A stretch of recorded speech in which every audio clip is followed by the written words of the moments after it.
Hello students, मैं Shiv sir और आप सभी देख रहे हैं शिवा ट्यूटोरियल का ऑनलाइन क्लासेस, जहां पे मैथ्स ही नहीं सिर्फ कॉन्सेप्ट बनाते हैं। तो आज बच्चे हम लोग जो है टॉपिक शुरू करने वाले हैं, जिस टॉपिक का नाम है चैप्टर तो आपको पता है क्लास 10 मैथमेटिक्स का chapter number linear equation in two variables, दो चर वाले रैखिक समीकरण, जिसका इंट्रोडक्शन पार्ट, ये दो एक्सरसाइज वाला भी, ये सब क्लास हो चुका है। अगर आप मिस कर गए हैं बाई चांस तो डिस्क्रिप्शन बॉक्स में हम उसका लिंक भी दे देंगे, आप उसको जाकर देख लें। लिंक के थ्रू जो है वीडियो देखें, तब जाके आपको ये समझ में आएगा। कोशिश करेंगे कि आपका सारा कॉन्सेप्ट भी इसमें क्लियर कर दें। चलिए हम जो है आज टॉपिक शुरू करेंगे। सब्स्टिट्यूशन मेथड पे आधारित जो एक्सरसाइज है एनसीईआरटी बुक का, वो आज सॉल्व करेंगे। क्योंकि कल जो पिछले वीडियो में हमने पिछले क्लास में आपको तीनों मेथड, ग्राफिकल मेथड के साथ बाकी तीनों मेथड्स को भी हम सॉल्व करके बताए थे। एक क्वेश्चन को सॉल्व किए, तीनों में हम लोग देखे कि आंसर एक ही आ रहा था। अब हम एक एक करके एक्सरसाइज बाय एक्सरसाइज इसको पढ़ेंगे। तो जिसमें हम लोग सब्स्टिट्यूशन मेथड पे आधारित क्वेश्चन जो है एक्सरसाइज नंबर 3.3 एनसीईआरटी बुक का,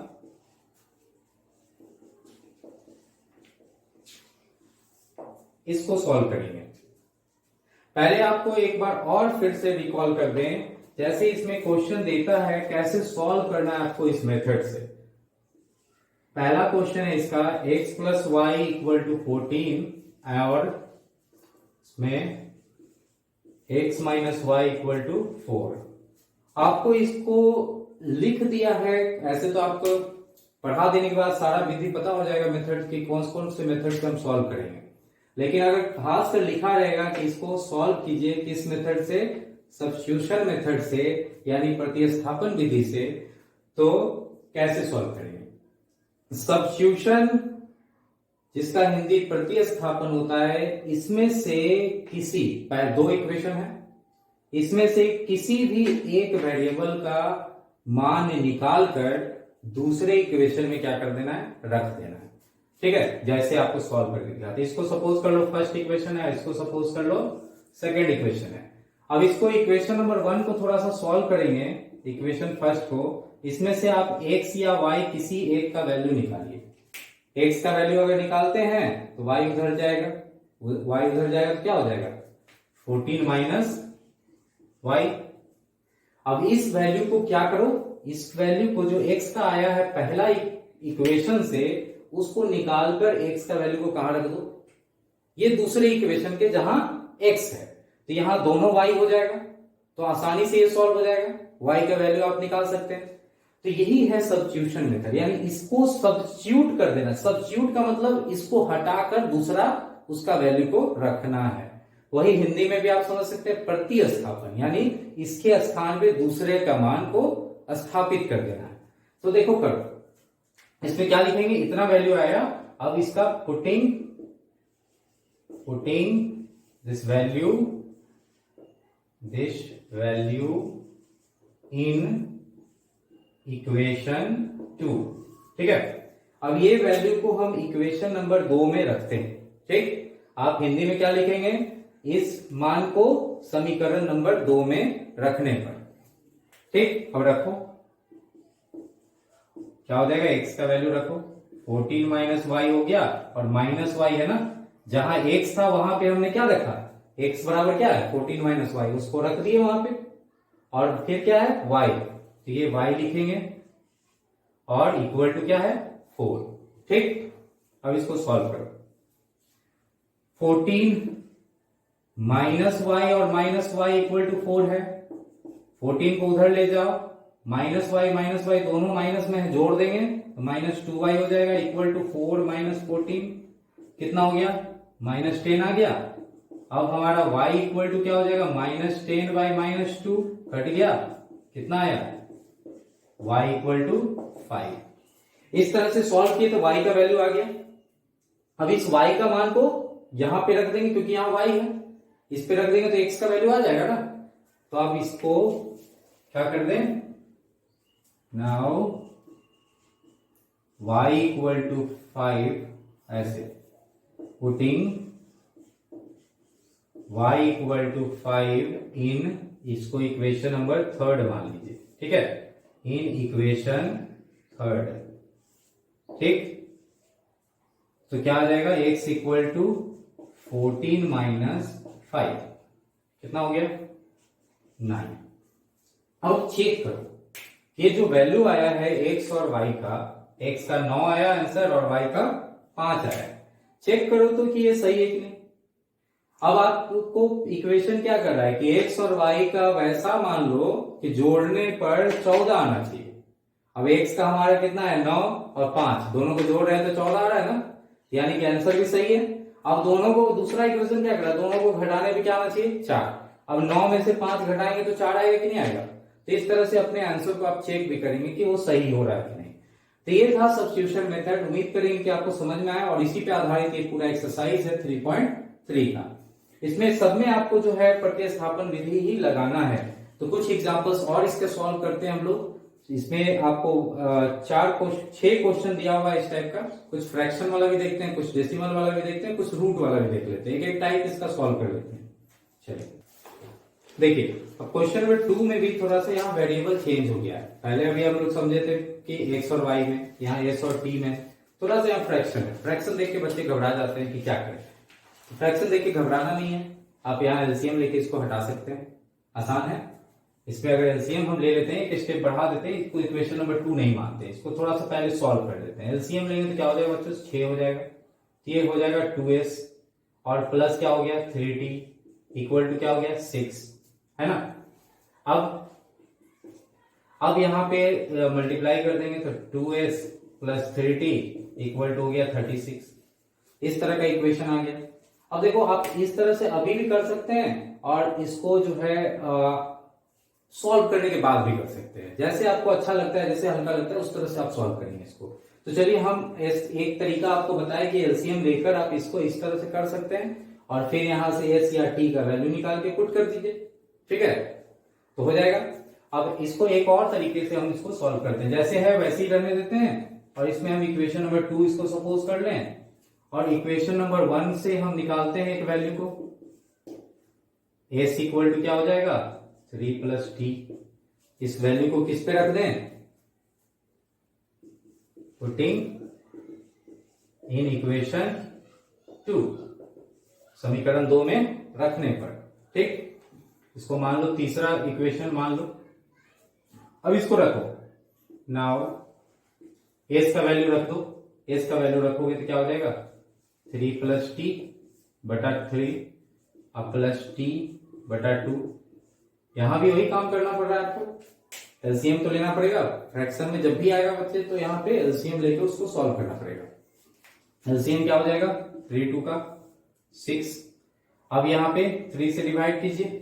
अगर दिक्कत है आपको एलसीएम में तो थोड़ा समझ लेंगे। 3 से इसको डिवाइड करेंगे कितने बार में लगेगा 2 टाइम। तो 2 से क्या करेंगे ऊपर मल्टीप्लाई करेंगे, तो 2 से ऊपर मल्टीप्लाई करो तो 3 प्लस टी लिख दो। उसी तरह से 2 से इसको डिवाइड करेंगे कितना बार में 3 बार में लगेगा। 3 से क्या करोगे टी को मल्टीप्लाई कर दोगे। क्लियर है। यहाँ पे अक्सर बच्चे से गलती होता है, तो इस चीज को जो है समझ लीजिए अच्छे से। एलसीएम लेने में ऐसे सिंपल सा एलसीएम रहेगा तो आपको दिक्कत नहीं होगा। जहां 2 2 3 3 टर्म आ जाएगा, अननोन वेरिएबल आ जाएगा, तो वहां पे थोड़ा सा दिक्कत होता है। तो आप बेसिक क्लियर है तो कभी भी दिक्कत नहीं होगा। 3 से डिवाइड किए 2 आया, 2 बार में लगा 6, तो 2 से क्या करते हैं ऊपर मल्टीप्लाई करेंगे। 2 से इसको भाग लगाए 6 को तो 3 बार में लगा, तो 3 से ऊपर क्या किए मल्टीप्लाई किए। अब इसको थोड़ा सा सॉल्व कर दो और क्रॉस मल्टीप्लीकेशन करके 6 और 6 को मल्टीप्लाई कर दो ऊपर नीचे इसको इससे, ठीक है। इसके नीचे तो 1 है ना, तो इसको 1 से करेंगे तो कोई फर्क पड़ेगा नहीं। अब इसको मल्टीप्लाई कर देते हैं, 6 हो जाएगा प्लस 2t और प्लस 3t इक्वल टू हो गया 36। अब जितना t वाला है उसको सॉल्व करो, 3 और 2 क्या हो गया 5 हो गया ना, और ये 6 को उधर ले लो तो 5t इक्वल टू 36 माइनस 6 30 हो गया। अब t इक्वल टू क्या हो जाएगा हमारा 30/5 तो 6 आ गया। हमको t इक्वल टू वैल्यू आ गया 6। अब t का वैल्यू को पुट कर दो किसमें, s निकालने के लिए इक्वेशन नंबर 3 में इस वैल्यू को पुट कर दो। पुटिंग इन इक्वेशन 3 देखिए पूरा स्टेप से लिखिएगा, क्योंकि स्टेप पे मार्किंग मिलता है, स्टेप छूटना नहीं चाहिए, अच्छे नंबर चाहिए, चाहे आप सीबीएसई बोर्ड हो, बिहार बोर्ड के बच्चे हो, सभी में स्टेप मार्किंग हो गया है। स्टेप मार्किंग पे ही नंबर मिलता है मैट्रिक में, और आप अच्छा नंबर चाहते हैं तो आपको स्टेप छोड़ना नहीं है। अब इस पे एस इक्वल टू क्या हो गया, 3 प्लस टी, यानी 3 प्लस 6 9, ये हमारा आंसर आया। अब जरा चेक करो, अपने आंसर को चेक करो। S minus T equal to 3 कह रहा है ना, तो एस का मान कितना है 9 और टी का मान कितना है 6, तो 9 में से 6 घटाए तो 3 आया कि नहीं, तो ये सही है। इस इक्वेशन को संतुष्ट कर रहा है कि नहीं है, जो हमारा आंसर आएगा उसके अनुसार आप उसको वहां रख कर चेक कीजिएगा कि हमारा दोनों तरफ बराबर आ रहा है कि नहीं। तो यहाँ एस और टी को घटाकर पूछता था 3 आना, तो एस का मान 9 आया है और टी का मान 6 आया, तो 9 और 6 को घटाते हैं तो हमारा 3 आ जाता है, यानी कि आंसर एकदम 100% सही है। चलिए देखिए क्वेश्चन नंबर 3 आपको उसी जैसा है, खुद बना लेंगे आप उसको, उम्मीद करेंगे कि आपसे बन जाएगा। अब हम लोग एक अगला टाइप है जो डेसिमल पे आधारित है, यहाँ पे जो नंबर है वो डेसिमल के रूप में है, तो अक्सर बच्चों को इस तरह का दिक्कत होता है। हम आपको सॉल्व करके दे दे रहे हैं, पहले आप खुद ट्राई कीजिएगा, ठीक है, क्योंकि कॉन्सेप्ट आपको बता दिए हैं कि उसी तरह से करना है, सब्स्टिट्यूशन मेथड लगाना है, ठीक है। आप एक बार पहले ट्राई करें, उसके बाद फिर देखिएगा कि कैसे सॉल्व हुआ है, अपने आंसर को मिलाएंगे। इसके सॉल्यूशन में हम लोग देखते हैं, इक्वेशन 1 को लेते हैं, यहां से किसी एक को इंडिपेंडेंट करो। देखिए इसको बहुत सारे तरीके से आप बना सकते हैं, या तो बहुत बच्चे को आता होगा कि डेसिमल को हटाकर बना देते हैं, दशमलव हटाने आता है ना, दशमलव हटाएंगे तो नीचे क्या लगाएंगे 10 लगाएंगे, एक एक दशमलव के बाद एक ही अंक है ना, पॉइंट के बाद कितना है 1 डिजिट है, तो 10 10 लगाएंगे तो सब हट जाएगा। तो इस तरह से भी आप सॉल्व कर सकते हैं, ठीक है। तब देखो उस तरह से कर देते हैं हम आपको, तो ये क्या लिख सकते हैं आप, 2x बटा 10 प्लस 3y बटा 10 इक्वल टू 13 बटा 10, क्योंकि सभी में दशमलव के बाद कितने अंक है, एक अंक है, तो एक 10 लगाएंगे, सब में है ना उतना ही। अब आप एलसीएम लेंगे तो यहां तो एक 10 हो जाएगा, तो हो जाएगा 2x plus 3y equal to 13 बटा 10, तो ये 10 10 तो खत्म हो गया, ठीक है। तो इक्वेशन हमारा इस तरह का बदल के आ गया ना, 2x plus 3y equal to 30, equation number हो गया हमारा थर्ड हो जाएगा।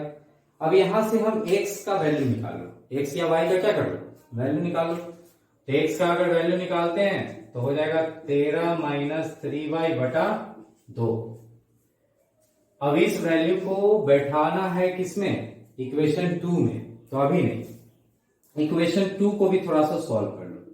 जब इसको सॉल्व किए हैं, इससे दशमलव हटा दिए पहला से, तो दूसरा से भी हटाओगे ना, तो दूसरा से भी हटाओ। इसी तरह से क्या लिखेंगे, 4x बटा 10 लिखेंगे, और एक प्लस 5y बटा 10 लिखेंगे, इक्वल टू 23 बटा कितना लिखेंगे 10, ठीक।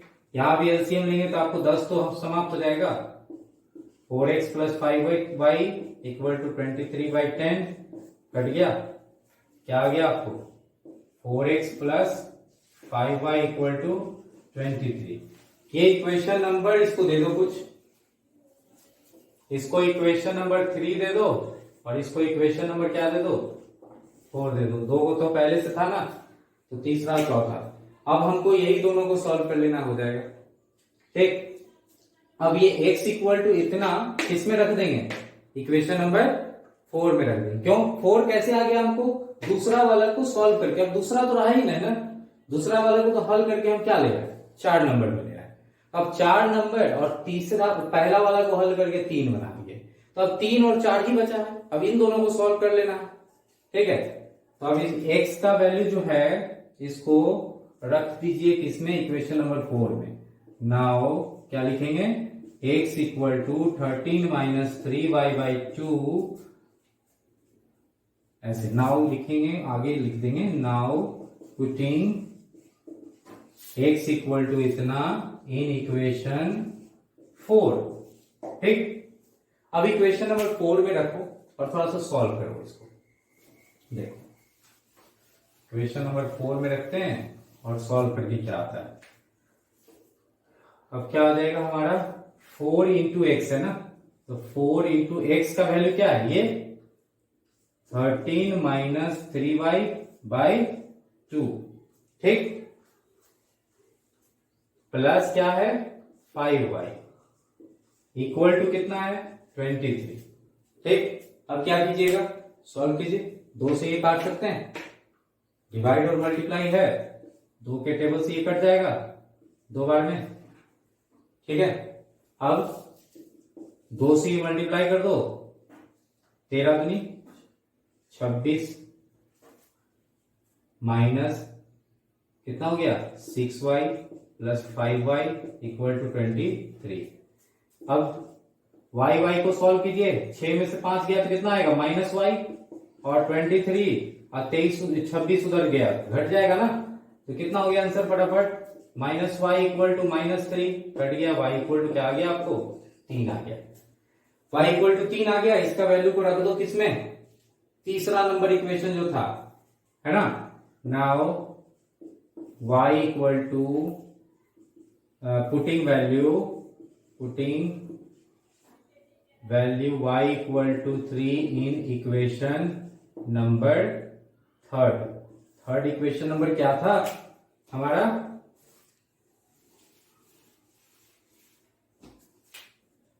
x equal to 13 minus 3y बटा 2 था ना, इसमें रख दो x y का मान, 13 माइनस 3 गुना 3 हो जाएगा, y है यहां, इसका मान आपको 3 आया है तो 3 गुना 3 हो गया बटा 2, कितना हो गया 13 माइनस 9 बटा 2, तो 13 में से 9 घटा तो कितना आएगा 4 बटा 2, कितना आंसर आ गया 2। तो हमको x का भी वैल्यू आ गया और y का भी वैल्यू आ गया, है ना। आप लास्ट में ऐसे भी लिख सकते हैं, therefore x equal to solution of given equation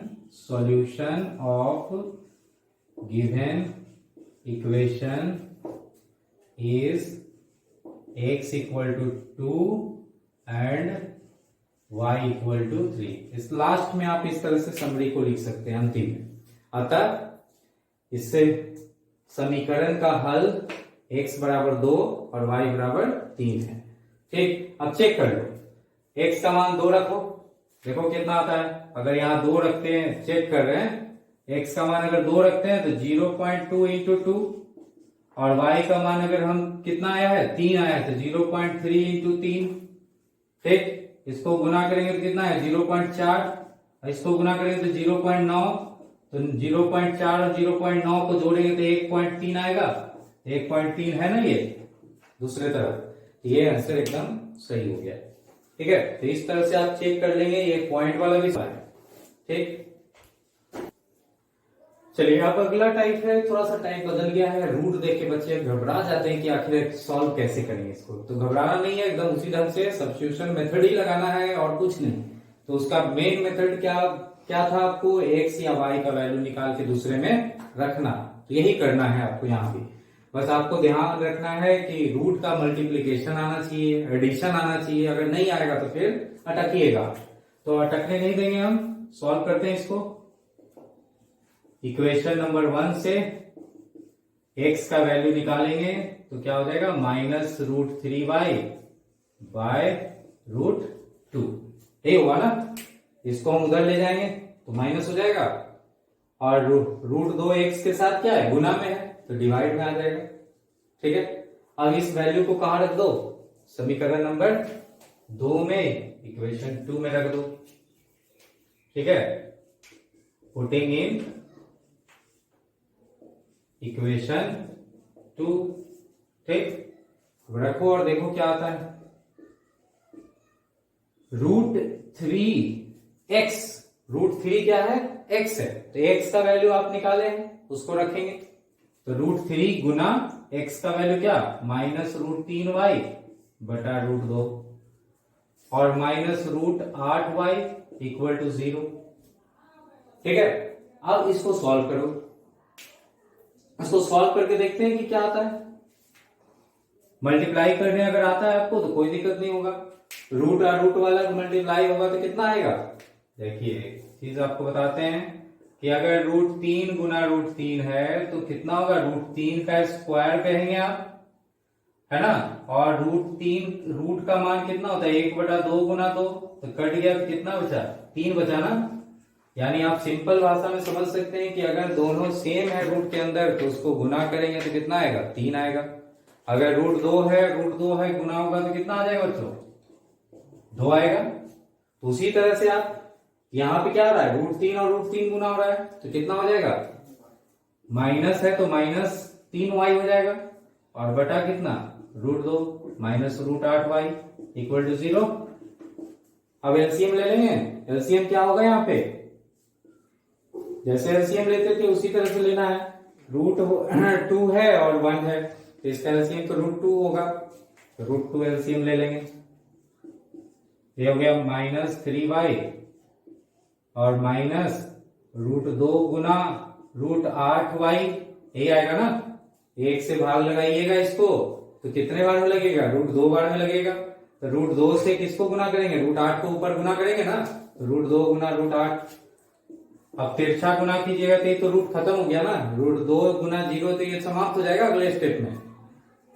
अब ऊपर क्या आएगा, -3y, इसको मल्टीप्लाई करेंगे तो कितना हो जाएगा, -√16y।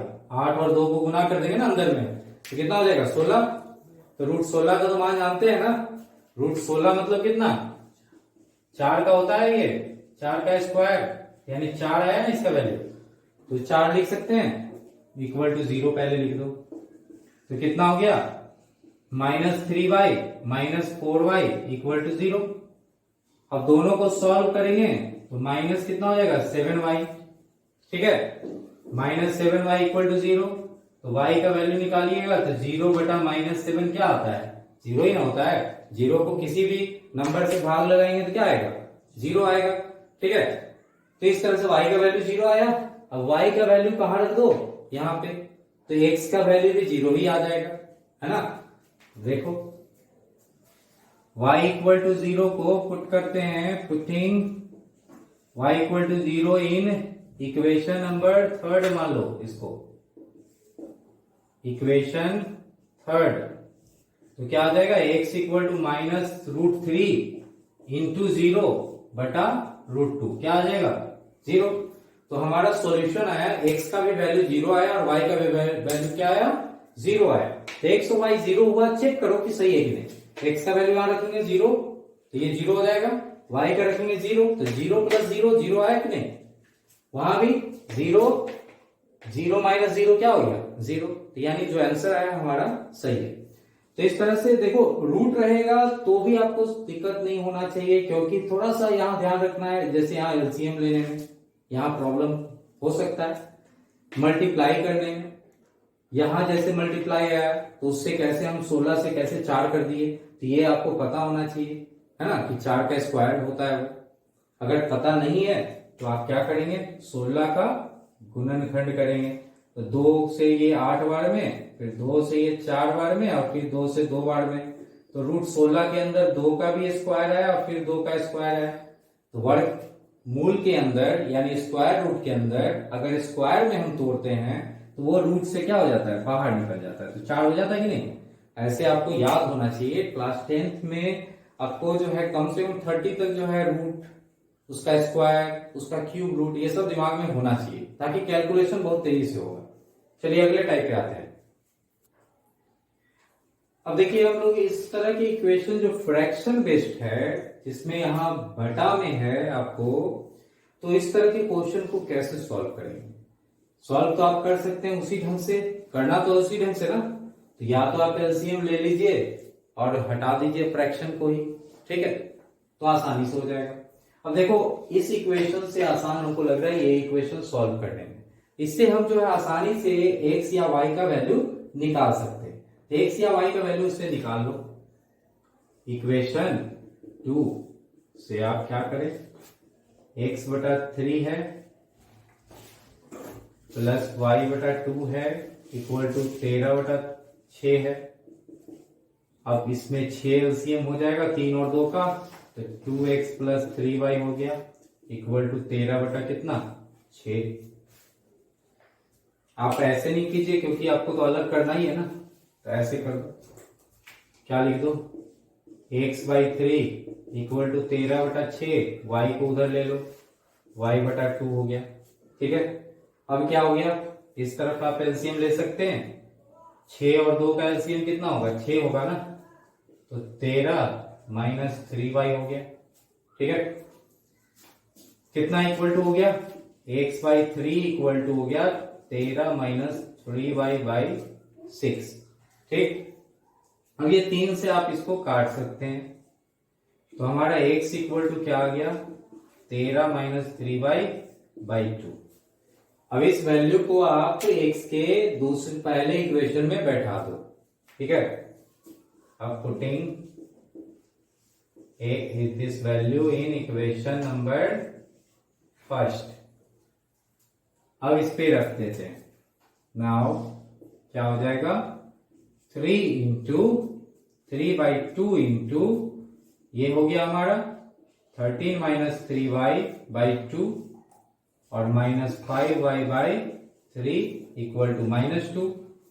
ठीक है, अब इसको सॉल्व कर लो थोड़ा सा, 3 से क्या करो, मल्टीप्लाई कर दो, क्योंकि कटेगा तो नहीं कुछ, तो 3 से मल्टीप्लाई कर दो।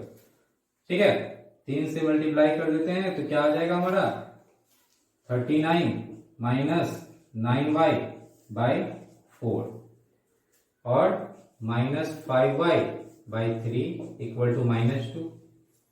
एलसीएम ले लीजिए, 4 और 3 का एलसीएम होगा तभी तो y को सॉल्व करिएगा ना।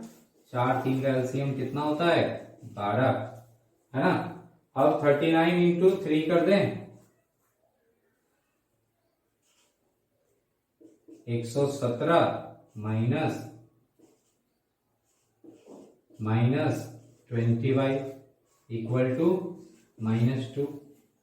ठीक है, अब करो, अब इसको सॉल्व कर लो थोड़ा सा, 12 से उधर गुना कर दो, उसके बाद सॉल्व कर लेते हैं कितना आता है। देख, इतना पे हमको x भी निकालना है ना, उसको छोड़ देते हैं, क्या आ जाएगा, 12 से उधर गुना कर दिए, 117 माइनस 27 और ये जुड़ गया 47y। ठीक है, इक्वल टू हो गया -24। अब -47y -24, 117 को उधर ले गए तो माइनस में हो गया, -47y इक्वल टू कितना हो गया, ये माइनस कितना हो गया, 141। अब देखिए, माइनस माइनस को आप कैंसिल कर दीजिए, y इक्वल टू 141/47। ये 3 से कट जाएगा क्या, 3 से डिवाइड हो जाएगा, तो y इक्वल टू हमारा क्या आया, 3, 3 से डिवाइड होगा ना। ठीक है, तो y इक्वल टू 3 आ गया। अब x का वैल्यू पे यहां पे रख देंगे हम लोग y का वैल्यू, तो हमारा x भी निकल जाएगा। अब इस वैल्यू को क्या करो, पुटिंग इन, इसको इक्वेशन नंबर 3 मान लीजिए, पुटिंग इन इक्वेशन 3। ठीक, अब देखो 3rd इक्वेशन ये है, इस पे हम वैल्यू रख देते हैं, इक्वेशन नंबर 3 पे वैल्यू को रखते हैं। नाउ अब 13 माइनस 3 इंटू 3/2, 13 माइनस 9/2 यानी 4/2। आंसर कितना छोटा आया, x इक्वल टू आपको 2 आया और हमारा y इक्वल टू कितना आया, 3 आया। अब आप चेक कर लो आंसर सही है कि नहीं, चेक करो। ये x का वैल्यू यहां रखोगे तो कितना हो जाएगा, 2/3, y का वैल्यू रखोगे तो 3/2, दोनों को एलसीएम लोगे तो 6 आएगा एलसीएम, और ये हो गया 4 + 9 यानी 13/6। एकदम सही है, इसके बराबर आ रहा है 13/6, 100% सही हो गया इस तरह से आंसर। तो फ्रैक्शन हो या डेसिमल हो या रूट हो, हर जगह आप एक चीज देख रहे होंगे कि हम हर जगह हर क्वेश्चन पे क्या लगा रहे हैं, सब्स्टिट्यूशन मेथड, क्योंकि ये एक्सरसाइज ही बेस्ड है सब्स्टिट्यूशन मेथड पे, प्रतिस्थापन विधि है ना। सिर्फ हर जगह थोड़ा थोड़ा कैलकुलेशन में अंतर जरूर आ रहा है, लेकिन मेथड क्या है, एक ही है ना। चलिए आगे देखते हैं। देखिए अब क्वेश्चन नंबर 2 पे हम लोग आते हैं। क्वेश्चन नंबर 2 कह रहा है कि सॉल्व करो इसको, पहले इसका हल निकाल। हल निकालने के बाद इसके बाद बोल रहा है find the value of m for which y equal to mx plus 3। यानी फिर आपको m का मान ज्ञात करना है जब y बराबर mx प्लस 3 है। तो पहले y और x का मान आपको कहां से मिलेगा, ये दोनों इक्वेशन को हल करेंगे तब। इसको सॉल्व करिएगा तो x और y का वैल्यू आएगा, जिसको आप यहां रखेंगे तो m का मान जो है निकल आएगा। अब कोई भी किताब से बनाएंगे उससे कोई फर्क नहीं पड़ेगा, पहले आपका क्या होना चाहिए, एक किताब को पूरा बनाइए, है ना। एक बुक को फॉलो करें, एनसीईआरटी पूरा बना लीजिए, आरए सर वाले वो बनाए, है ना। बहुत सारा बुक है आपके पास, पहले क्या होना चाहिए, क्लियर, बेसिक क्लियर होना चाहिए। अगर बेसिक क्लियर है तो आपसे सब बुक बनेगा, है ना। सभी किताब का क्वेश्चन आपसे सॉल्व हो जाएगा आसानी से। और बच्चे कंफ्यूज जाते हैं पढ़े किससे, तो पढ़ना है आपको एनसीईआरटी से पढ़िएगा। रिवीजन करने के लिए बहुत अच्छी किताब है, एनसीईआरटी बुक से पढ़िए, क्योंकि इससे मैक्सिमम क्वेश्चन आपको बोर्ड में पूछा जाता है और ये डायरेक्ट क्वेश्चन आपको मिल जाएगा। चलिए हम लोग इसको सॉल्व करते हैं। 2x plus 3y equal to 11 equation मान ले क्या, first, and 2x minus 4y equal to minus 24 equation मान ले क्या, सेकेंड। ठीक, अब इस दोनों इक्वेशन को उसी तरह से सॉल्व करते हैं, सब्स्टिट्यूशन मेथड लगाते हैं। नाउ इक्वेशन 1 से आप x का वैल्यू निकाले, 1 माइनस 3y बाई क्या हो जाएगा, 2, ये आएगा ना। इसको सॉल्व कीजिएगा तो अब इसको वैल्यू पर रखिए, उसमें पुटिंग क्या इन इक्वेशन नंबर 2 रखो। नाउ क्या हो जाएगा, 2 इंटू एक्स, एक्स के जगह पे ये पूरा वैल्यू को रखो, क्या हो गया 11 माइनस 3y बाई 2, ठीक, minus 4y equal to minus 24, ठीक है। अब ये 2 कैंसिल हो जाएगा, क्या बच गया 11 minus 3y minus 4y equal to minus 24। 11 को उधर भेज दो, इधर दोनों को सॉल्व करिए तो 7 minus 7y equal to minus 24 minus 11 क्या हो गया, minus 7y equal to minus कितना 35। अब ये माइनस माइनस कैंसिल कर दीजिए तो y इक्वल टू आपको पता हो गया 35 बाई क्या हो गया 7, 5 टाइम y इक्वल टू 5 आ गया आपका, ये आंसर हुआ y का वैल्यू। अब इसको पुट कर दो, किसमें लिख देते हैं, putting in equation number third तो माने नहीं है, थर्ड लिख दो कहीं, यहां पे थर्ड इक्वेशन मान लो, ठीक है। तो इस थर्ड में रख दो x equal to 11 minus 3 into 5 by 2, 11 minus 15 बटा 2 कितना आया, माइनस 4 बाई 2 कितना हो गया 2, यानी x इक्वल टू हमारा माइनस 2, x का वैल्यू y का वैल्यू दोनों निकल आया है, ठीक है। अब आपको क्या निकालना है, ये तो पार्ट हो गया ना। उसके बाद आपको इस m का मान निकालना है उस इक्वेशन में रखकर। तो अब m का मान रखो, निकालो, देखिए कितना आसान है, बहुत ही इजी तरीके से ये सॉल्व होगा। अब नाउ अब हिंदी वाले बच्चे अब लिखेंगे क्या, अब y equal to mx plus 3, y का वैल्यू कितना है 5, x का वैल्यू कितना है माइनस 2, तो माइनस 2m हो जाएगा प्लस 3, क्योंकि आप लिख सकते हैं x इक्वल टू माइनस 2 है, y इक्वल टू कितना है 5 है। अब 3 को इधर ले आइए, 5 minus 3 equal to minus 2m हो जाएगा, ये आपका आ गया 2 माइनस माइनस 2m, ठीक है। 5 में से 3 गया 2, अब m इक्वल टू निकालेंगे तो 2 बाई माइनस 2 कट गया, m इक्वल टू कितना आ गया -1। इस तरह से आपका सॉल्यूशन निकल गया। ठीक है, ये दो भाग था क्वेश्चन का। पहले सॉल्व करना था एक्स वाई में, एक्स वाई का वैल्यू को किस में रखना था, जो इक्वेशन तीसरा दिया हुआ था। तो ये एक्स और वाई का वैल्यू रख देने से हमारा एम का वैल्यू निकल जाए। इस तरह से दो क्वेश्चन जुड़ा हुआ है, दोनों को इस तरह से सॉल्व कर लेंगे। चलिए, देखिए क्वेश्चन नंबर 3 जो है आपके बुक में, वो 3 का क्वेश्चन नंबर 1 से 6 तक जितना भी है वो एप्लीकेशन बेस्ड क्वेश्चन है, शब्द वाला, है ना। अभी तक आप क्या सॉल्व कर रहे थे, जितना भी था सबका इक्वेशन दिया हुआ है ना, समीकरण निकाला हुआ था, सिर्फ आपको हल करना था। यहां एक स्टेप बढ़ गया, यहां आपको शब्द के अनुसार आपको इक्वेशन बनाना पड़ेगा। पहले क्या करना पड़ेगा, इक्वेशन को बनाना पड़ेगा। इक्वेशन पहले निकालेंगे तब इसका आपको हल निकालना है ना, तब सॉल्यूशन निकलेगा। तो हम यहाँ पे क्वेश्चन लिखे हैं, क्वेश्चन नंबर फर्स्ट आपको सॉल्व करके हम दिखा रहे हैं।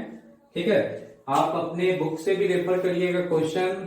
एक अगर हिंदी या इंग्लिश किसी एक लैंग्वेज में भी लिखे हैं तब भी आप उसको फॉलो कर लें, जिस बोर्ड के भी हैं आप। Differences, the difference between two numbers is 26। ये पॉइंट को जरा समझिएगा, दो संख्याओं का अंतर, है ना, कोई भी दो संख्या हो सकता है जो आपको पता नहीं है ना। दो संख्याओं का अंतर कितना है, 26। और बोलता है उसमें से one of the number is 3 times the other, यानी उसमें से एक संख्या जो है दूसरी संख्या का कितना गुना है, 3 गुना। हिंदी में भी देखिए 3 गुणी है ना, एक संख्या दूसरी संख्या का कितना गुना है, 3 गुना। और दोनों संख्याओं का अंतर कितना जा रहा है, 26 जा रहा है। तो वैसा कोई भी बहुत सारा संख्या हो सकता है जिसका अंतर 26 हो, लेकिन दूसरे इक्वेशन को भी सेट करना चाहिए वो। तो आपको यहाँ पे 2 वेरिएबल है, यानी 2 चर है जिसका मान आपको पता नहीं है। तो कौन कौन सा है, एक्स और वाई मानना हो, क्योंकि 2 संख्या है। 2 संख्या आपको पता है क्या, जब नहीं पता है तो उसको हम लोग क्या मानते हैं, एक्स और वाई मान लेते हैं। तो ठीक है, लिखें सपोज, या माना कि, हिंदी अगर लिखना चाहते हैं तो माना कि 2 संख्याएं एक्स और वाई है। ठीक है, आप अगर इंग्लिश लिखते हैं तो क्या लिखेंगे, suppose the 2 numbers are x and y respectively। ठीक है, तो इस तरह से आप लैंग्वेज का यूज करें। अब हम लोग जो है अकॉर्डिंग टू क्वेश्चन क्या हो गया, 2 संख्याओं का अंतर, तो x और y का अंतर कितना है, 26। इसमें से हम मान ले रहे हैं एक संख्या बड़ी है और दूसरी संख्या क्या छोटी है उससे, तभी तो अंतर निकलेगा। बड़ा में से छोटा घटाएंगे तो कितना आ रहा है, 26। तो जहां हम मान लिए हैं क्या कि x is greater than y, x क्या है यहाँ पे बड़ा संख्या है और y इससे छोटा संख्या है। तो x में से y घटाए हैं तो कितना आ रहा है, 26। और अब और देखेंगे दूसरा समीकरण क्या कहता है कि एक संख्या दूसरी संख्या का 3 गुना है, यानी 1 number is 3 time the other. तो एक नंबर हमने x माना है तो दूसरे का क्या हो जाएगा, वो x बराबर दूसरे का वो 3 गुना है, यानी 3y हो गया, है ना। x क्या हो रहा है, दूसरे का 3 गुना, तो दूसरा संख्या तो y है ना। अगर एक x लिए तो दूसरा संख्या क्या है, y है। अब देखो कितना आसान इक्वेशन बन गया। एक तो इक्वेशन हमको यहां मिल गया था और एक दूसरा इक्वेशन यहां आ गया। अब इस इक्वेशन में x का वैल्यू तो निकला हुआ है, इस वैल्यू को खाली यहां रख दो, x के जगह पे तो y आ जाएगा ना। अब क्या करेंगे, अब x इक्वल टू 3y समीकरण 1 में रखने पर, अब आपको लग रहा हो कभी हिंदी कभी इंग्लिश लिख दे रहे हैं, तो जो भी बोर्ड के हैं आप यहां लिखेंगे क्या, जैसे लिख रहे थे, putting x equal to 3y in equation number first. ठीक, रखो। x minus Y equal to 26 है, x के जगह पे 3y रखेंगे और वैसे ही रहने दो बाकी को।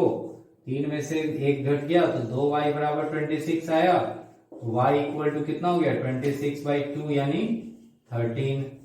y इक्वल टू 13 आ गया। नाउ क्या हो गया, x इक्वल टू 3 गुना 13 तो कितना हो गया 39। तो हमारा x का भी वैल्यू आ गया और y का भी। अब जरा चेक करो जो कह रहा था, x y से 3 गुना है कि नहीं, 13 को 3 बार गुना करिएगा तो 39 आएगा। तो ये तो सही हो रहा है जो कह रहा था 3 गुना वाला बात। और 39 और 13 को घटाएंगे अगर तो 26 आ जाएगा।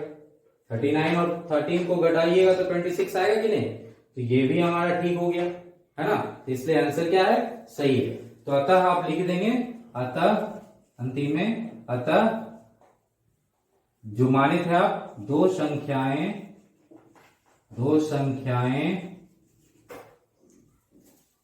13 और 39 है ना। इंग्लिश वाला क्या लिखोगे, required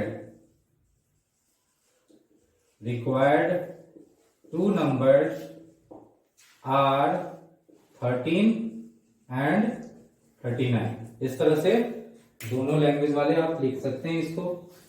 तो ये जो वर्ड बेस्ड क्वेश्चन है, इसको पहले क्या करेंगे आप, सबसे पहले क्वेश्चन को एकदम तोड़ तोड़ के पढ़िए, उसको टुकड़ों में पढ़िए। 2 भाग में हमेशा क्वेश्चन रहेगा, तो 2 भाग से आपको 2 इक्वेशन मिलेगा। दोनों इक्वेशन को फिर आपको उसी प्रतिस्थापन यानी सब्स्टिट्यूशन मेथड की मदद से सॉल्व करके x और y का वैल्यू निकाल लेना है।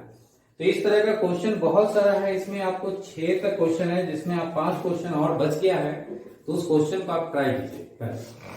फिर हम अगले क्लास में उसका सॉल्यूशन लेके आपके सामने फिर से आपको उसको समझाएंगे, ताकि आप उसको फिर से मिला लीजिए, समझ लीजिए। ठीक, आज के लिए इतना काफी है। सो आपका दिन शुभ रहे, धन्यवाद। चलिए आज हम लोग देखते हैं क्वेश्चन नंबर 3 का दूसरा। Largest of 2 supplementary angle exceeds the smaller by 18 degree, find them. तो आपसे क्या पूछ रहा है, 2 सप्लीमेंट्री एंगल। तो सप्लीमेंट्री एंगल के बारे में आपको पहले पता होना चाहिए कि क्या होता है। ऐसे हिंदी में इसको क्या कहते हैं, समपूरक, है ना। तो समपूरक कोण, इसका क्या हिंदी कह रहा है कि the largest of 2 supplementary angle exceeds the smaller, यानी बड़ा वाला संपूरक कोण छोटे वाले से 18 डिग्री क्या है, अधिक हो रहा है। यही कह रहा है क्वेश्चन। यानी बड़ा वाला जो संपूरक कोण है, संपूरक कोण का बड़ा वाला कोण बढ़ रहा है कितना, छोटा वाला से 18 डिग्री। एक्सीड का मतलब क्या होता है, बढ़ना, है ना। इसका मतलब क्या हो गया, बढ़ रहा है। तो ये चीज को समझ गए कि क्या कह रहा है, 2 यहाँ पे एंगल है, दोनों आपको पता नहीं है। तो नहीं पता है तो क्या करेंगे हम लोग, उसको x और y मान लेंगे, है ना। तो इसी तरह से मानेंगे क्या, let 2 supplementary angles be x degree and y degree, ठीक है, respectively, where x is larger than y, x बड़ा मान लिए और y को क्या मान लिए, छोटा मान लिए। ठीक है, अब हम लोग अकॉर्डिंग टू क्वेश्चन कहते हैं, देखिए संपूरक कोण किसको कहते हैं, वैसे कोण का युग्म यानी जोड़ा जिसका जोड़ क्या है 180 डिग्री के बराबर है ना। स्ट्रेट लाइन पे अगर जाते हैं तो वैसे 2 कोणों का योग अगर 180 डिग्री के बराबर आता है तो उन दोनों कोणों के जोड़ों को कहेंगे हम लोग क्या, सप्लीमेंट्री यानी संपूरक। यानी 2 कोण का सम यानी जोड़ अगर 180 डिग्री के बराबर है तो उस कोण को हम लोग कहते हैं क्या, संपूरक कोण यानी सप्लीमेंट्री एंगल। तो यहां पे हमारा 2 कोण हम मान चुके हैं। एक कोण क्या कह रहा है, x मान रहा है और दूसरा क्या मान रहा है, y। तो दोनों का जोड़ तो होना चाहिए 180, यही ना है, दोनों का जोड़ क्या होना चाहिए 180, क्योंकि दोनों क्या है संपूरक कोण है। तो प्रश्नानुसार हम कह सकते हैं कि x plus Y equal to क्या कह रहा है 180 डिग्री। तो ये तो हमको एक इक्वेशन आ गया यहाँ पे, ठीक है। अब नाउ एंड लिख देते हैं, एंड दूसरा इक्वेशन क्या कह रहा है कि लार्जेस्ट यानी अधिक बड़ा वाला कोण। तो बड़ा किसको माने x को, बड़ा वाला कोण यानी छोटे वाले कोण से 18 डिग्री क्या है अधिक है, यही ना कह रहा है। बड़ा कौन है x है, छोटा कौन है y है, उससे कितना अधिक हो रहा है 18 डिग्री। तो यही हमारा इक्वेशन बन जाएगा, है ना, बड़ा वाला बराबर छोटा प्लस 18 डिग्री, ठीक। तो ये इक्वेशन नंबर 2 हो गया। अब इसका वैल्यू सब्स्टिट्यूट कर दो, जो हम पढ़े थे मेथड, सब्स्टिट्यूशन मेथड, प्रतिस्थापन विधि। तो x का मान यहां निकला हुआ है, पहले समीकरण में रख दो, ठीक है। तो इतना बराबर इतना को पुटिंग कर देंगे किसमें, इन इक्वेशन फर्स्ट, ठीक। तो नाउ क्या आ जाएगा, x के जगह पे पूरा रख दो, y प्लस 18 और प्लस फिर y है बराबर कितना 180। अब 18 डिग्री को उधर ले जाइए, इधर तो 2y हो गया ना, 180 माइनस कितना हो गया 18 डिग्री। सो सब्ट्रैक्ट कर तो कितना हो जाएगा 162, ये आएगा ना। अब हमारा कितना हो गया y इक्वल टू 162/2, काट दीजिए इसको 81। तो y इक्वल टू हमारा 81 डिग्री आया, ठीक है। कितना आया 81 डिग्री का एक एंगल हो गया। अब हम लोग क्या करेंगे, x इक्वल टू निकालेंगे, है ना। x इक्वल टू कितना हो जाएगा, नाउ x इक्वल टू क्या हो गया y प्लस 18 है ना, तो यानी 81 प्लस 18 डिग्री, ठीक है।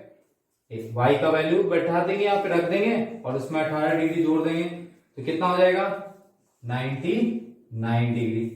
अब देखो चेक करो कि तुम्हारा आंसर जो आया वो सही आया है। 99 डिग्री आया है एक, और एक आया है 81, दोनों का एडिशन करके देखिए 81 और 99 जोड़ेंगे तो हमारा 180 डिग्री आ जाएगा, आ रहा है ना।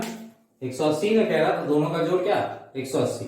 अब एक चीज और देख लेते हैं, ये x बड़ा है कि नहीं y से 18 डिग्री, तो ये 81 है, उससे ये 99 18 डिग्री अधिक हो रहा है, तो ये हमारा आंसर सही हो गया।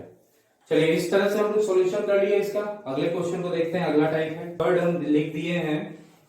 क्या कह रहा है question, a coach of cricket team buy, क्या क्या बाय कर रहा है वो coach cricket team, 7 bats 6 ball, यानी 2 यहां वेरिएबल है बैट और बॉल, जिसका दाम आपको पता नहीं है क्योंकि ये कंबाइन खरीद रहा है ना, 7 बल्ला और 6 गेंद, जिसका मूल्य कितना हो रहा है 3800 रुपया, एक साथ खरीद रहा है तो इतना पैसा उसको देना पड़ रहा है। आपके पास को पता नहीं है, आपको चल पा रहा है कि एक बैट का दाम कितना है और एक बॉल का दाम कितना है, नहीं ना पता चल रहा है। उसी तरह से फिर कह रहा है कि later she buys 3 bats and 5 ball, 3 बल्ला और 5 गेंद को खरीदती है कितने में 1750 रुपए में। फिर यहां भी उसी तरह से दिया है 1750 रुपया, तो आपको निकालना है कि एक बल्ला और एक बॉल का दाम, यानी एक बैट और एक बॉल का दाम आपको निकालना है। तो यहां भी उसी तरह से आपको मानना है, 2 चीज यहां भी वेरिएबल हो गया, चर,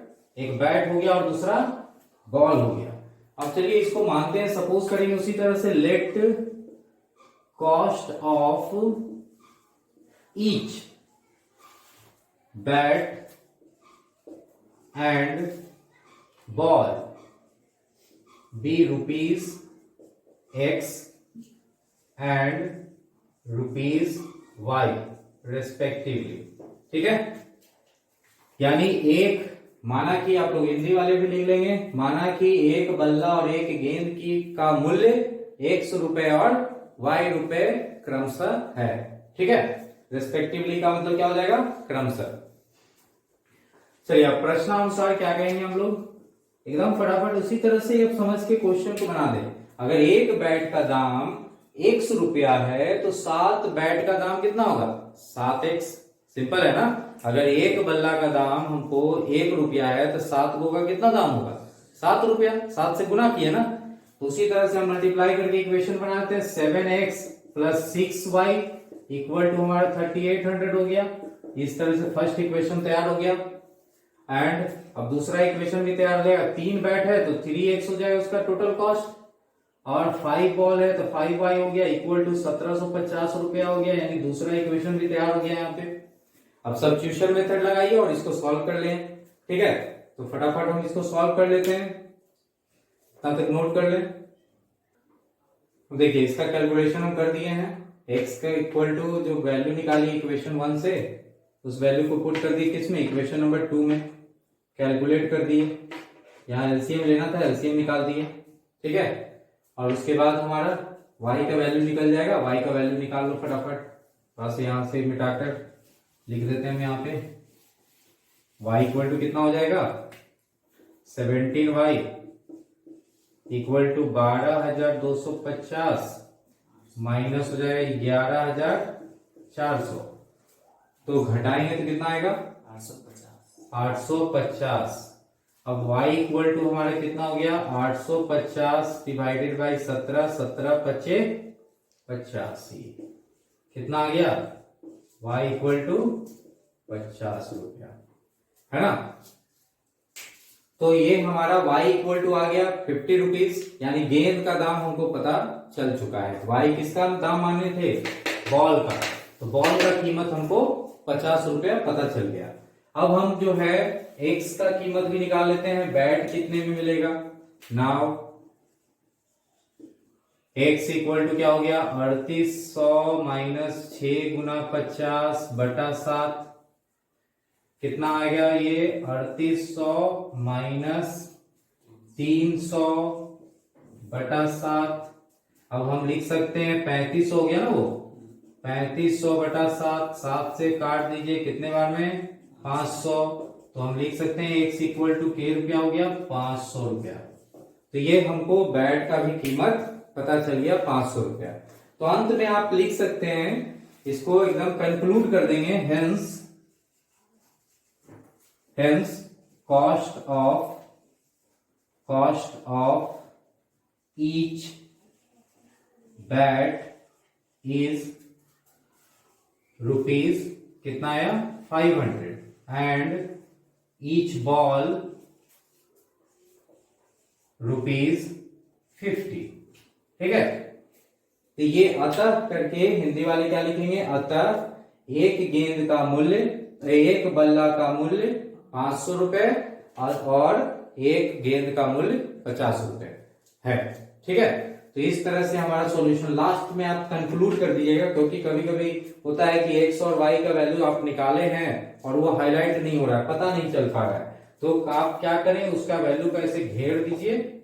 इससे क्या होगा कि एग्जाम में आपको अच्छे मार्क्स भी मिलेंगे, पता चल जाएगा, हाईलाइट हो जाएगा कि आपने कैलकुलेट किया है।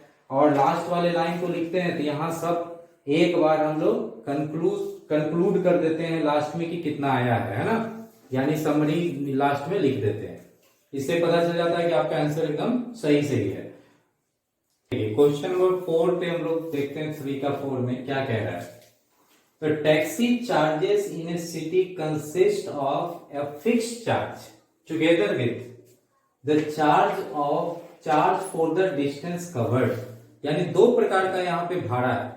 ठीक है, कैसा कैसा भाड़ा है, एक तो जो है नियत किराया, जिसको कहते हैं क्या, नियत किराया, यानी कि फिक्स है कि आप टैक्सी पे बैठ गए तो इतना देना पड़ेगा, ठीक ना। और उसके बाद आपको दूसरा किराया कह रहा है क्या, कि आप टैक्सी पे जितना चलेंगे, जितना दूरी तय करेंगे, उसके अनुसार आपको किराया लगेगा। ठीक है, तो 2 प्रकार का भाड़ा हो गया, एक भाड़ा हमको क्या हो गया, नियत भाड़ा हो गया, और दूसरा जो है यहाँ पे कि जितना दूरी तय करेंगे उसके अनुसार वो भाड़ा लगेगा। तो यही आपको हिंदी में भी दिया हुआ है बुक में। तो यहाँ कह रहा है क्वेश्चन कि अगर ये 10 किलोमीटर की दूरी तय किया तो उसको कितना पैसा देना पड़ा, 105 रुपया देना पड़ा। ठीक है, तो यहाँ पे 2 तरह का भाड़ा 10 किलोमीटर में जुड़ा हुआ है, एक तो 10 किलोमीटर चला है तो 10 किलोमीटर के अनुसार उसका चार्ज भी किया गया, अब प्लस फिक्स भाड़ा लग गया टैक्सी पे बैठने का, तो दोनों मिलाकर ये दिया है ना 105 रुपया। उसी तरह से कि वो जर्नी फिर करता है, अगर 15 किलोमीटर का अगर सफर फिर तय किया तो उसको फिर अब देना पड़ा कितना, 155 रुपया देना पड़ा। यानी 5 किलोमीटर और अधिक तय किया तो उसको और अधिक पैसा देना पड़ा। तो इस तरह का दो आपको सिचुएशन दिया हुआ है।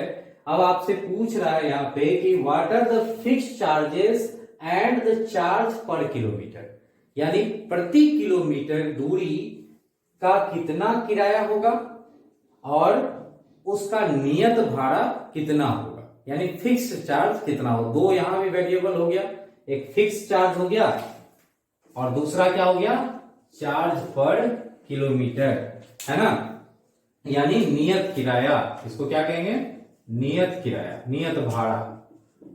और ये हो गया दूरी प्रति किलोमीटर भाड़ा, है ना, दूरी प्रति किलोमीटर भाड़ा। तो दो प्रकार का यहाँ पे भाड़ा हो गया है, ठीक है। तो आपको मान लेना है अब क्या, यहीं से आपको क्वेश्चन से ही पता चल जाएगा कि क्या आप सपोज करेंगे। तो एक फिक्स चार्ज और एक चार्ज पर किलोमीटर को एक्स और वाई मान लेते हैं, ठीक है। सपोज करो या let fix charges and fixed charges and the charge per kilometer be rupees x and y, ठीक है, रिस्पेक्टिवली। ठीक, तो ये हम x और y रुपया मान लिए दोनों किराए को। अब अकॉर्डिंग टू क्वेश्चन क्या कह रहा है, 10 किलोमीटर चला है ना, तो एक तो फिक्स चार्ज है, फिक्स चार्ज को हम क्या माने x, तो वो 10 किलोमीटर चलने में x रुपया तो उसको लगेगा ही लगेगा। और 10 किलोमीटर चला है तो चार्ज पर किलोमीटर कितना है, 1 किलोमीटर का चार्ज y रुपया है, तो 10 किलोमीटर का चार्ज कितना होगा, 10y। तो यहाँ टोटल कितना हो गया, 10y plus x equal to कितना रुपया टोटल देना पड़ा उसको, 105 रुपया। क्लियर हुआ ये कॉन्सेप्ट। 100 रुपया तो उसको लगना ही है, टैक्सी में बैठ गया तो लगेगा ही लगेगा। और उसने 10 किलोमीटर तय किया है तो y रुपया अगर हमने माना है, 1 किलोमीटर का y रुपया माना, तो 10 किलोमीटर का 10y हो गया भाड़ा। तो टोटल भाड़ा हमको 105 बोल रहा है, तो यानी ये x प्लस 10y टोटल मिला के कितना आना चाहिए, 105 के बराबर। तो ये हमारा एक इक्वेशन हो गया। अब इसी तरह से हमको दूसरा इक्वेशन भी निकाल लेना है। दूसरा इक्वेशन में कितना किलोमीटर तय कर रहा है, 15 किलोमीटर, तो 15y हो जाएगा ना, इक्वल टू कितना, 155 आ रहा है। तो दो इक्वेशन हमको तैयार हो गया। अब फटाफट इसको सॉल्व कर लेते हैं, ठीक, सब्स्टिट्यूशन मेथड से। इक्वेशन फर्स्ट से आप ले लें, x इक्वल टू कितना हो जाएगा, 105 माइनस 10y, और फुटिंग कर दीजिए अब इसको, फुटिंग इन इक्वेशन सेकेंड में पुट कर दो तो क्या हो जाएगा, नाउ x का वैल्यू पुट कर दीजिए, 105 माइनस 10y अब प्लस 15y इक्वल टू 155, ठीक है। अब इसको सॉल्व करिए, 5y हो गया यहाँ पे, 105 को उधर ले जाइए, 155 माइनस 105 हो जाएगा, तो कितना आ गया बच्चों, 50। तो y इक्वल टू क्या हो गया, 50/5 10, यानी आपको पता हो गया कि 10 रुपया लगेगा 1 किलोमीटर का उसको, ठीक है। अब हम x का वैल्यू निकाल लें। नाउ x इक्वल टू कितना, 105 माइनस 10y था, तो 105 माइनस 10 गुना 10 कितना हो गया, 105 माइनस 100 यानी 5 रुपया आया। फिक्स भाड़ा कितना था, 5 रुपया। अब आप कैलकुलेट कर सकते हैं खुद भी, देखिए चेक कर लीजिए अपने आंसर को। फिक्स भाड़ा 5 रुपया है, 1 किलोमीटर का भाड़ा कितना निकला, 10 रुपया। ठीक है, 10 रुपया हमको निकला है और यहाँ पे क्या निकला है, 5 रुपया निकला है। तो 10 रुपया किलोमीटर पे, तो 10 किलोमीटर का कितना हो जाएगा, 100 रुपया। और फिक्स भाड़ा कितना है, 5 रुपया, तो 105 आ गया ना। 10 किलोमीटर चला था तो 105 रुपया देना पड़ा था उसको। अब देखो 15 किलोमीटर का भी निकाल सकते हैं, हम निकाल सकते हैं। 15 किलोमीटर का भाड़ा कितना हो गया, 150, और उस पर 5 रुपया फिक्स भाड़ा, तो तो कितना हो गया टोटल 155। तो 155 था ना दिया हुआ। तो इस तरह से हम लोग कैलकुलेट करके चेक भी कर लेंगे। अभी यहां कंप्लीट नहीं हुआ, एक क्वेश्चन और जुड़ा हुआ है इसमें। क्या जुड़ा हुआ है? यहां तक तो हो गया कंप्लीट। फिर कहता है कि how much does a person have to pay for travelling a distance of 25 kilometre. यानी 25 किलोमीटर की दूरी अगर कोई आदमी तय करता है तो उसको कितना रुपया देना होगा इसके अनुसार। इसके अनुसार कितना रुपया देना होगा? सिंपल है, 25 किलोमीटर तय किया, 10 के हिसाब से उसको 250 रुपया देना होगा और 5 रुपया और देना होगा, यानी कितना 255 रुपया। कैलकुलेट हो गया ना? तो आप इसको थोड़ा सा लिख देंगे। तो कैसे लिखेंगे? इसको यहां पे थोड़ा सा लिखेंगे, क्या इस तरह से थोड़ा लिख दीजिएगा, ठीक है। Hence fixed charges is ₹5 and charge per kilometer is ₹10, ठीक है, रेस्पेक्टिवली। ठीक, अब नाउ यानी नियत भाड़ा 5 रुपए और प्रति किलोमीटर भाड़ा 10 रुपए है। तो इसके अनुसार 25 किलोमीटर कोई तय कर रहा है तो उसका भाड़ा कितना होगा? Now for travelling 25 kilometre, 25 kilometre अगर कोई तय कर रहा है दूरी, ठीक है, आप हिंदी में लिखेंगे 25 किलोमीटर दूरी तय करने के लिए क्या x plus 25y equal to निकालना है, यही ना निकालना है। इक्वेशन तो आपको यही बना, x प्लस 25y। अब x यानी कि 5 और 25, y का मान कितना था 10, तो आ गया 5 प्लस 250, यही रुपया हुआ ना, यानी ₹255, यानी 255 रुपया। तो इस तरह से आप इक्वेशन बनाते हुए आप उसको लिख देंगे। ऐसे आपको कैलकुलेट हम करा दिए थे कि 250 प्लस 5 तो 255 हो गया था। इसको कैसे लिखेंगे वो भी बताएं। चलिए अब नेक्स्ट क्वेश्चन की तरफ हम लोग मूव करेंगे। देखिए क्वेश्चन नंबर 5 की तरफ हम लोग देखेंगे 3 का। क्या लिख रहा है यहाँ पे? A fraction become 9/11 if 2 is added to the both numerator and denominator, और if 3 is added to the both numerator and denominator it becomes 5/6. Find the fraction. तो पहले आपको फ्रैक्शन के बारे में जानकारी होना चाहिए। फ्रैक्शन जैसे कि बच्चे इसको भिन्न कहते हैं, क्या कहते हैं? भिन्न, ठीक है। और न्यूमरेटर और डिनोमिनेटर क्या होता है? ये हो गया अंश और ये हो गया क्या? हर, ठीक है। अब आपको क्लियर हो गया होगा। तो किसी भी भिन्न का जो p बटा q के रूप में होता है, किसके रूप में? p बटा q के रूप में। जैसे आपने रेशनल नंबर पढ़ा था, है ना, यानी परिमेय संख्या। तो ये भी क्या है? परिमेय संख्या है। बस फर्क यही है कि इसमें हमारा निगेटिव फ्रैक्शन नंबर्स फ्रैक्शंस नहीं होता है, हम लोग पॉजिटिव फ्रैक्शंस के बारे में करते हैं। और लेकिन रेशनल नंबर निगेटिव भी होता है, पॉजिटिव भी होता है, सब होता है ना। तो p बटा q के रूप में हो, जिसका p मतलब ऊपर वाले को हम लोग क्या कहते हैं? अंश, और नीचे वाले को क्या कहते हैं? हर, जिसको हम लोग क्या कर रहे हैं इंग्लिश में? न्यूमरेटर, और इसको कह रहे हैं डिनोमिनेटर, है ना। तो ये चीज है हमारा न्यूमरेटर और डिनोमिनेटर। तो फ्रैक्शन कैसे बना? न्यूमरेटर ऊपर और डिनोमिनेटर नीचे रखने से आपको क्या हुआ तैयार? फ्रैक्शन तैयार हुआ। क्या हुआ? फ्रैक्शन, यानी भिन्न। भिन्न बराबर क्या हो गया? अंश बटा हर। तो इस तरह से भिन्न बनता है। तो हमको दो चीज यहां भी नहीं पता है, अंश भी नहीं पता है, न्यूमरेटर भी नहीं पता है, डिनोमिनेटर भी नहीं पता है। तो दो यहां पे वेरिएबल हो गया ना, इसको आप x और y मान लें, ठीक है। तो x और y मान लेते हैं, चलो और इसको सॉल्व करते हैं। क्या लिखेंगे? लेट द न्यूमरेटर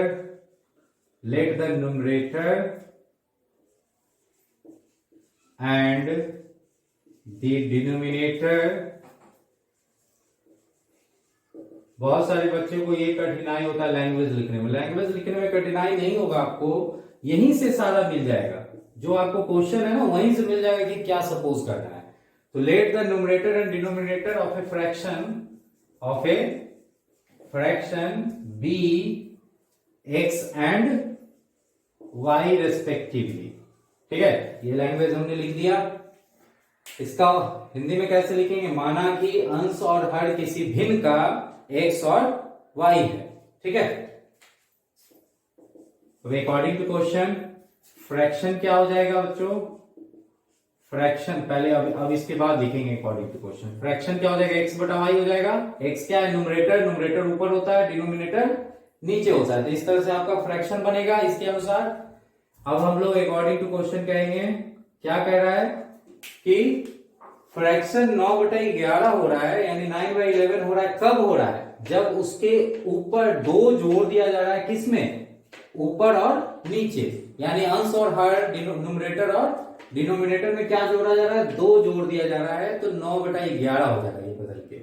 ठीक है, तो अकॉर्डिंग टू क्वेश्चन क्या कह रहा है कि x में भी 2 जोड़ दिया जा रहा है और y है नीचे ना, तो उसमें भी 2 जोड़ दिया जा रहा है। तो ये किस में बदल जा रहा है? 9/11 में बदल रहा है। ठीक है, अब इसको क्रॉस मल्टीप्लाई करो। क्रॉस मल्टीप्लाई करने आता है, इसको इससे मल्टीप्लाई करेंगे, इसको इससे मल्टीप्लाई करेंगे। चलिए कर दीजिए फटाफट मल्टीप्लाई। तो क्या हो जाएगा हमारा? 11x + 22 = 9y, अब प्लस 18। अब सब एक तरफ कर लो। ठीक है, तो क्या हमारा आ गया? 11x और -9y = 22 उधर ले जाइए, 18 - 22। तो एक इक्वेशन आ गया 11x - 9y, और इधर कितना हो जाएगा? 4। माइनस ना, माइनस वाला ज्यादा है तो इसलिए -4। इक्वेशन नंबर क्या हो गया? फर्स्ट हो गया। अब इक्वेशन नंबर 2 निकालेंगे। एंड अब अगला सिचुएशन क्या कर रहा है? पढ़ो। 3 जोड़ा जा रहा है दोनों में, है ना? 3 किस में जोड़ा जा रहा है? दोनों में, न्यूमरेटर और डिनोमिनेटर में। तो अब 3 जोड़ दो 2 की जगह पे, तो क्या क्या हो जा रहा है? 3 ऐड करने पे फ्रैक्शन कैसा बन रहा है? 5/6 हो जा रहा है। तो 5/6 से इक्वेट करो। क्रॉस मल्टीप्लाई इसमें भी करेंगे वैसे ही।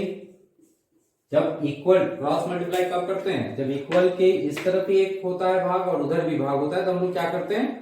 क्रॉस मल्टीप्लाई कर लेते हैं। तो 6x + 18 = 5y + 15। अब एक तरफ कर लीजिए, या x का वैल्यू यहां से कैलकुलेट कर लीजिए। तो 6x = हो जाएगा 5y + 15 - 18। तो x = हो गया कितना? 5y - 3/6। अब इस वैल्यू को पुट कर दो। किस में पुट कर दो? इसको इक्वेशन नंबर 2 मान लो। और putting in equation number first, पहला वाला में रखो। पहला वाला में रखोगे तो x का वैल्यू निकल आएगा हमको यहां से। चलिए रखते हैं इसमें और देखते हैं कि क्या आता है, और उसके बाद हम चेक करते हैं। फर्स्ट इक्वेशन हमारा ये है, उसको रखते हैं, लिखेंगे।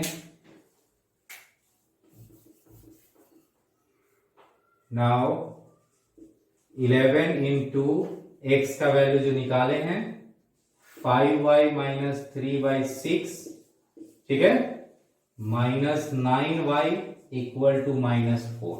ठीक, अब इसको सॉल्व करो। तो सॉल्व कैसे करेंगे? फर्स्ट क्या बता रहा है इसमें? 11 से गुना करने को रहा है ना, ऊपर में सिर्फ गुना करेंगे। तो गुना करो, कितना आएगा? 5y - 33/6 -9y = -4। अब एलसीएम लेंगे, इसके नीचे तो 1 है ना, तो एलसीएम 6 हो जाएगा। 55y - 33 - 54y, 9 और 6 मल्टीप्लाई हो जाएगा ना, क्योंकि नीचे में क्या है? 1 है। तो 54y हो गया ये, = -4। अब चलिए इसको हम क्या करें? एक y का वैल्यू कैलकुलेट कर लेते हैं। y हम निकाल लेंगे। ठीक है, तो y = क्या हो जाएगा? पहले 55 में से 54 घटाएंगे तो y बच जाएगा। ठीक है, -33, और 6 × 4 करेंगे -4 से, तो कितना हो जाएगा? 24, है ना? 24 माइनस में। अब एक तरफ कर दीजिए, y = हो गया -24 + 33। कितना आ गया वैल्यू? 9 आ गया ना। तो y इक्वल टू हमारा कितना हो गया? 9। 33 में से 24 घटा दो, आ जाएगा। चलिए, तो y इक्वल टू 9 आ गया। अब हमारा x निकालना है, तो x इक्वल टू क्या था? 5y माइनस 3y 6 था। अब x 5 गुना y का वैल्यू रखो, कितना है? 9 आया ना, माइनस 3/6 कितना आ गया? 45 माइनस 3/6 यानी कितना हो गया? 42/6 7 बार में। तो x इक्वल टू हमारे कितना आया? 7। तो देखो बच्चों, x इक्वल टू 7 आ गया और y इक्वल टू हमारा कितना आया? 9 आया। ये दो वैल्यू आ गया। अब आप फ्रैक्शन लिख सकते हैं ना, फ्रैक्शन पूछ रहा है ना, x और y का नहीं पूछ रहा है, सिर्फ वैल्यू यहीं पे अटकता है। यहाँ पे आप लाके छोड़ेंगे तो फिर 1 मार्क्स आपका डिडक्ट हो जाएगा, कट जाएगा। तो इसलिए क्वेश्चन के लास्ट भाग तक पढ़िए, क्या लिखता है? भिन्न निकालना यानी फ्रैक्शन निकालना है हमको। अभी हमको क्या आया है? x और y आया है, जो अंश और हर माने थे वो आया है, ठीक है। तो फ्रैक्शन हम निकालेंगे, तो देयरफॉर फ्रैक्शन यानी भिन्न बराबर x बटा y माने थे ना, तो x कितना है? 7 और y कितना है? 9। ये हमारा आंसर होगा। इतना पिला के छोड़ना है आपको, ठीक है। तो 7/9 हमारा आंसर हो गया। अब आप चेक कर सकते हैं क्वेश्चन क्या कह रहा था कि अगर हम दोनों में 2 जोड़ते हैं तो हमारा फ्रैक्शन 9/11 हो रहा था। तब देखिए 7 में जो 2 जोड़ेंगे तो 9 आ जाएगा, और 9 में भी 2 जोड़ेंगे तो 11 आ जाएगा कि नहीं? तो सही है ना। और दोनों में क्या बोल रहा था कि अगर दोनों में हम 3 जोड़ते हैं तो फ्रैक्शन 5/6 हो रहा है। तो 3 जोड़िएगा तो 7 में 3 जोड़ेंगे तो 10 होगा, और 9 में 3 जोड़ेंगे तो कितना होगा? 12 होगा। अब ये कटेगा ना, कितने के टेबल से? 2 के टेबल से कटेगा, 5 बार में और ये 6 बार में आया ना 5/6 फ्रैक्शन। तो 100% सही हो गया ये, ठीक है। चलिए अब अगले क्वेश्चन। चलिए अब इसको हम लोग देखते हैं, एज बेस्ड क्वेश्चन है, ये अगला टाइप हो गया। अभी तक हम लोग फ्रैक्शन वाला देख चुके, ज्योमेट्रिकल क्वेश्चन भी देख लिए, अलजेब्रिक क्वेश्चन भी देखे। अब ये हमारा एज बेस्ड क्वेश्चन है।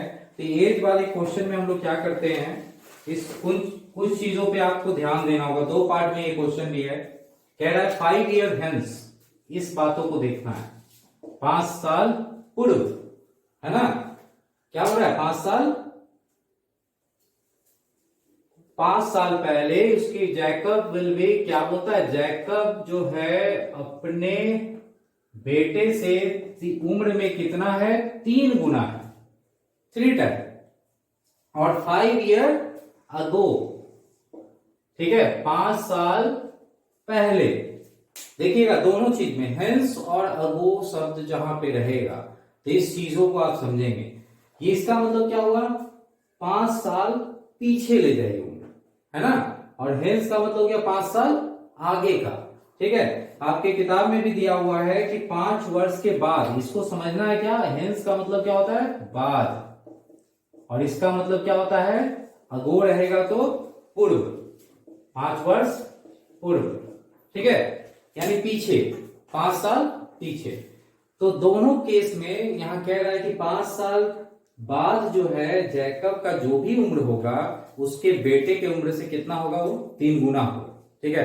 अगर मान लो कि उसका उम्र अभी क्या है, अगर 10 साल का जैकब है तो, और उसका बेटा 10 साल का है, तो जैकब का उम्र क्या होगा? 30 साल का होगा, ठीक है। तो इस तरह से एक सपोज करके बताएं कि अगर उसका बेटा 10 साल का हुआ तो उसके जैकब का यानी पिता का उम्र क्या होगा? यहाँ पे 3 गुना हो जाएगा, यानी 30 साल का। अब यहाँ कह रहा है कि 5 साल के बाद क्या हो रहा है सिचुएशन? वो 7 गुना हो जा रहा है अपने बेटे से उम्र। 5 साल पीछे अगर देखा जाए अभी से, तो 5 साल पीछे में क्या हो रहा है? वो 7 गुना हो जा रहा है अपने बेटे के उम्र से। तो दोनों का वर्तमान आयु निकालिए, अभी क्या उम्र हो रहा होगा दोनों का। What are their present ages, यानी अभी वर्तमान में दोनों का आयु कितना है। 2 व्यक्ति यहां भी है, एक जैकब है और उसका बेटा है, ठीक है। यहां भी सपोज करना होगा आपको। क्या सपोज करेंगे? Let the present ages of Jacob and his son be X years and y years. Hindi वाले कैसे लिखेंगे? रेस्पेक्टिवली। माना कि जैकब और उसके पुत्र की वर्तमान आयु x वर्ष और y वर्ष है। तो आप क्या करें? 5 years hence, यानी बाद में 5 साल बाद दोनों का उम्र देखते हैं क्या होगा। जैकब का एज क्या होगा? जैकब एज, अभी उसका उम्र अगर x है तो 5 साल के बाद वो 5 साल ज्यादा बड़ा हो जाएगा ना। अभी जैसे अगर आप लोग जैसे 14 साल के हैं तो 5 साल के बाद 19 साल के होंगे, 5 साल बढ़ा ना उसमें। तो ये x साल का भी है तो 5 साल के बाद इसका उम्र क्या होगा? x + 5 हो जाएगा, ईयर्स, वर्ष। ठीक है। और उसका बेटा का उम्र भी बढ़ेगा, वो तो उतना ही नहीं रहेगा, वो भी 5 साल बढ़ेगा। एंड सन एज क्या हो जाएगा? y + 5 years. क्लियर है यहां तक? अब क्वेश्चन क्या कह रहा है? अकॉर्डिंग टू क्वेश्चन, इस 5 साल के बाद जो है दोनों का सिचुएशन क्या है? जैकब अपने बेटे से 3 गुना है। तो जैकब का उम्र x + 5 है और बेटे के उम्र से कितना गुना है? 3 गुना। तो बेटा का उम्र क्या है? y + 5 है ना। यही कंडीशन बना है, आप ऐसे समझ सकते हैं। जैकब का एज जो है कह रहा है जैकब एज 3 गुना है सन के एज से, यही ना कह रहा है क्वेश्चन। तो सन का एज क्या है? y + 5 और जैकब का एज क्या है? x + 5। दोनों इससे कितना गुना है? 3 गुना ये बड़ा है। तो मल्टीप्लाई करके आप इक्वेशन निकाल लीजिए। x + 5 3y + 15। ठीक है। अब एक तरफ कर लो, x - 3y = कितना हो गया? 15 - 5, यानी x - 3y = हो गया 10। इक्वेशन नंबर 1 हो गया, निकल गया एक इक्वेशन। अब नाउ 5 years अगो, ठीक है, 5 साल पूर्व।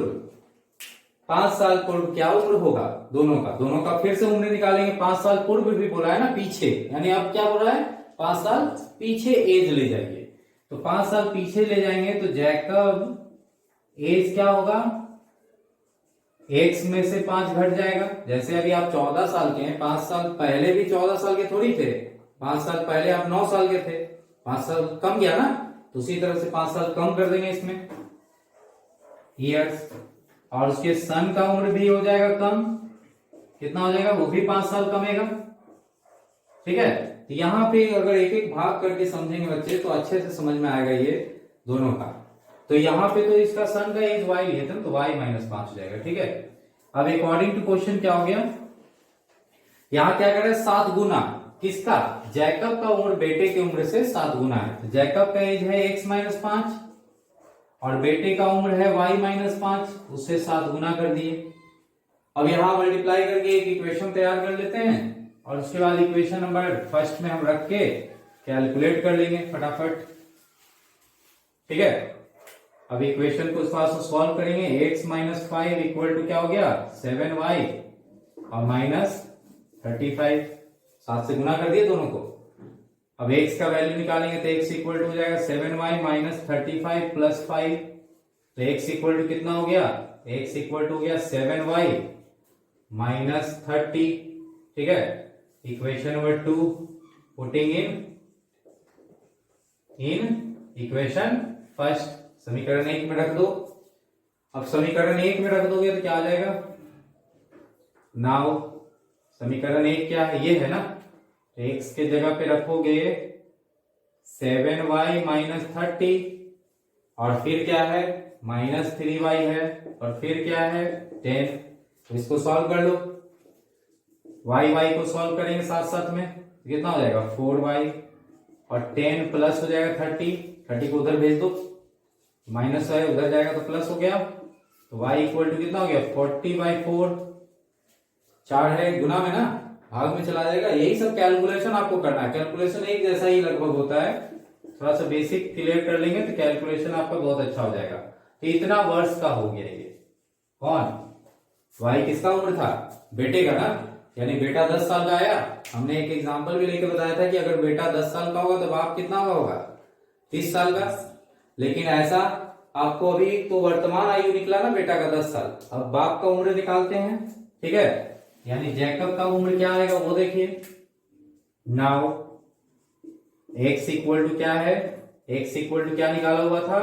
ये वाला 7y माइनस 30, यानी 7 इंटू वाई का वैल्यू 10 और माइनस 30, यानी 70 माइनस 30 कितना हो गया?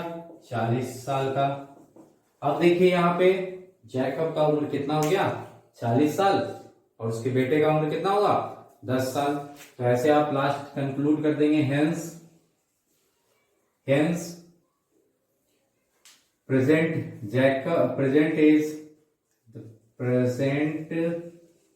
As of Jacob is 40 years and his son is 10 years। ठीक है, यहां भी पूरा लिख सकते हैं वर्ष ईयर। ठीक, तो सिंपल है। 40 साल का जैकब का वर्तमान आयु आया, बेटे का कितना आया? 10 साल। अब चलो अपना आंसर को चेक कर लो कि तुम्हारा सही है कि नहीं है। ठीक, अब देखो एक चेक करने का तरीका ही बताते हैं आपको। अभी दोनों का उम्र 40 और 10 है, ठीक है ना। 5 साल आगे ले जाओ, 5 साल बाद में इसका उम्र क्या होगा दोनों का? एक का तो 45 साल का हो जाएगा ये जैकब, और उसका बेटा कितने साल का रहेगा 5 साल बाद? 15 साल का हो जाएगा ना। अभी 10 साल का है, 5 साल बाद कितना होगा? 15 साल का।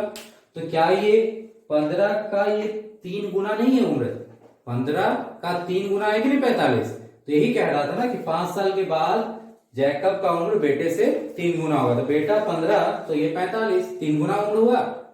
अब 5 साल पीछे ले जाके देखो, चलो 5 साल पहले इसका उम्र क्या कितना होना चाहिए? 35 साल का होगा वो, है ना। और वो कितना का होगा? 5 साल का। अब जरा देखो कि ये 7 गुना है कि नहीं है। तो यही कह रहा था ना क्वेश्चन भी कि ये बेटा से 7 गुना हो जाएगा अगर 5 साल पीछे दोनों का उम्र देखेंगे तो। ठीक, तो इस तरह से हम लोग एकदम इजी वे में सिचुएशन, एज वाला प्रॉब्लम वाला सिचुएशन भी सॉल्व कर लेंगे। तो ये तो हमारा हो गया जिसमें हमने इस एक्सरसाइज में सिर्फ और सिर्फ जो है सब्स्टिट्यूशन मेथड का यूज किया है सॉल्व करने में इक्वेशन को, यानी प्रतिस्थापन विधि को लगाकर ही सॉल्व किया है। दूसरा मेथड तो नहीं लगाया हमने इसमें। अब लेकिन आपके पास जो है बहुत सारा ऑप्शन होगा। जब आप पूरे सभी मेथड्स को सीख लेंगे, पूरे एक्सरसाइज को बना लेंगे, जितने भी एक्सरसाइज है, तो आपको एग्जाम में जब क्वेश्चन आएगा तो आपको कोई कंफ्यूजन नहीं होना चाहिए। आप हो सकता है एलिमिनेशन मेथड से बना ले बहुत आसानी से, क्रॉस मल्टीप्लीकेशन मेथड से बना ले जिसको हम बताए हैं आपको। ठीक है, अगर आप मिस कर दिए वो सारा मेथड्स, फिर भी हम लोग एक्सरसाइज में एक बार फिर से रिवीजन करते हुए चलेंगे साथ साथ। और ये एक्सरसाइज के बाद हम लोग जो है अगला एक्सरसाइज बेस्ड है आपको विलोपन विधि यानी एलिमिनेशन मेथड। ठीक है, तो एलिमिनेशन मेथड का अगले क्लास में हम लोग पढ़ेंगे, उस पे आधारित एक्सरसाइज जो है। चलिए आज के लिए इतना ही काफी है। आपका दिन शुभ रहे। Thank you.